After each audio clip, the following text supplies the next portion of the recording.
Donc après avoir fait un petit tour de ce magnifique oasis, la visite complète en fait qui était vraiment, vraiment inspirante, on arrive au ce que j'appellerais la cerise sur le sundae, c'est-à-dire le sujet qui va être le plus important pour le restant du cours, qui est dans le fond la serre solaire passive qui est adjacente dans le fond à la maison de Luc.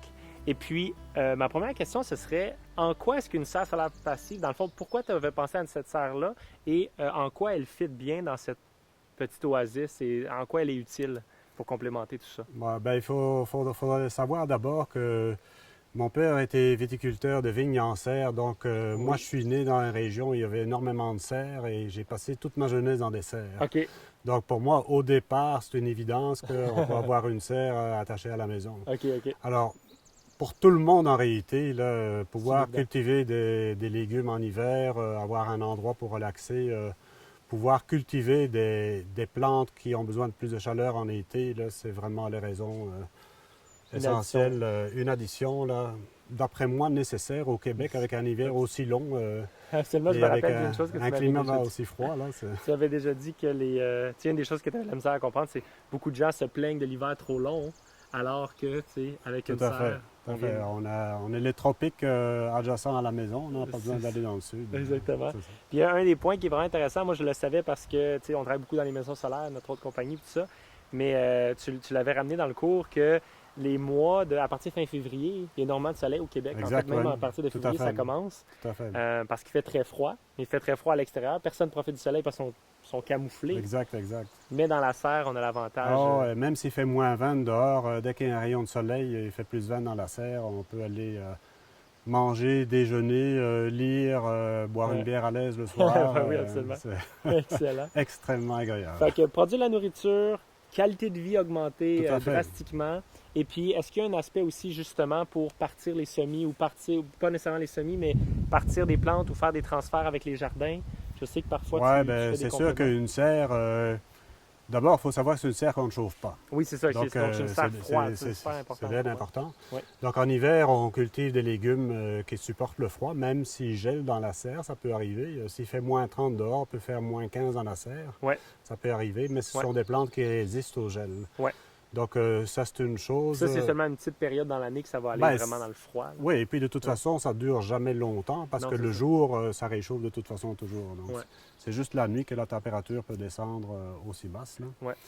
Et puis, donc ça, c'est pour la culture des plantes froides, si on veut. En été, c'est le contraire. Ben, si on veut avoir des plantes qui ont besoin de chaleur, tomates, aubergines, poivrons, concombres, c'est ce qu'on a dans la serre. Bien, ça, c'est l'idéal. Là. Donc, on en mange déjà. Ouais. Donc, les concombres, on en mangeait déjà au mois de mai. Donc, c'est quelque chose d'extraordinaire.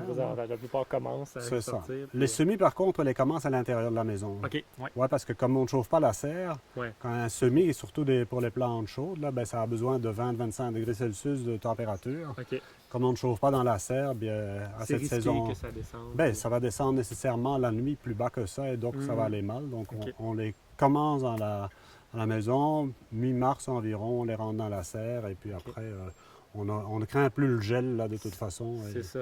Et même si progressif, c'est même si la température descend un peu plus bas, ce n'est plus comme au début du semis. Là, les germinations sont finies. Donc la plante supporte d'avoir un peu plus froid le cas échéant la nuit, mais il ne gèle pas de toute façon. Parfait. Puis moi, je suis aussi très au courant de ça, mais je pense que c'est vraiment important de le mentionner. Pourquoi tu as fait le choix d'avoir vraiment une serre froide que tu ne chauffes pas ou très, très rarement avec des trucs ciblés qu'on va parler plus tard? Là, mais pourquoi, dans le fond, tu as choisi de pas? D'abord, évidemment, moi, je suis spécialiste dans les maisons efficaces sur le plan énergétique, des maisons solaires passives, etc.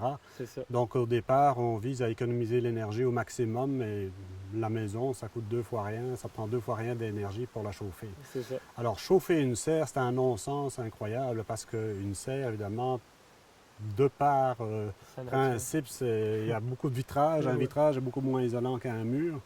Et donc, si on chauffait la serre en hiver, on aurait énormément de perte de chaleur. Ça serait un non-sens énergétique que de penser à chauffer. En plus de ça, on s'adapte au climat. T'sais, le climat, il fait froid en hiver. Dans une serre, il peut geler, mais il fait suffisamment bon que... En fait, on ne mange pas de légumes pendant un mois et demi environ, malgré le fait que les légumes poussent quand même. Ils sont trop petits à cette saison-là. En fait, on cultive 100% du temps à l'année longue dans la serre. Ouais. Et on mange en serre froide. Ouais. Et on mange pendant 10 mois et demi, grosso modo, soit en été, tomates, concombres et compagnie, soit en hiver, salade, etc. Et donc le mois et demi, c'est lequel? C'est décembre? Le mois et demi, c'est mi-décembre, mi-janvier, fin janvier. OK. C'est le mois, c'est des mois très froids. Ouais, c'est aussi des mois pendant lesquels il y a le moins de lumière. Donc les plantes, au départ, elles ont besoin de lumière pour pousser. Ouais. Donc, c'est les mois les moins illuminés, si on veut, et donc c'est les mois où les plantes poussent le moins. Donc, elles sont en dormance essentiellement. Ouais. On a semé en octobre, ça pousse et on peut commencer à manger début décembre, ça dort. Mi-janvier, fin janvier, on en mange et là, on en mange de la salade jusqu'au mois de mai. Ouais. Là, entre-temps, on a planté d'autres légumes, des concombres, on en mange déjà depuis le mois de mai. Normalement, les tomates, on en mangerait déjà en juin. OK. C'est ainsi que va l'année. C'est ça. Un des concepts, je pense, qui est vraiment important, que j'avais bien compris de Luc, c'est que on n'essaie pas de créer une serre. Parce qu'une serre chauffée, on prend une température stable, mais on gaspille énormément d'énergie. C'est plutôt comme un microclimat. Là, on a l'extérieur, on a le climat de la serre, puis on a le climat intérieur qui, lui, pour les semis, à l'occasion, peut être utile. Tout à fait. Mais sinon, c'est juste une zone tampon qui ajoute à la qualité de vie, comme on dit, qui aide pour la nourriture et tout ça. Tout à fait. Excellent. Bon, ben moi, je suis prêt à aller visiter ça. D'accord, plaisir.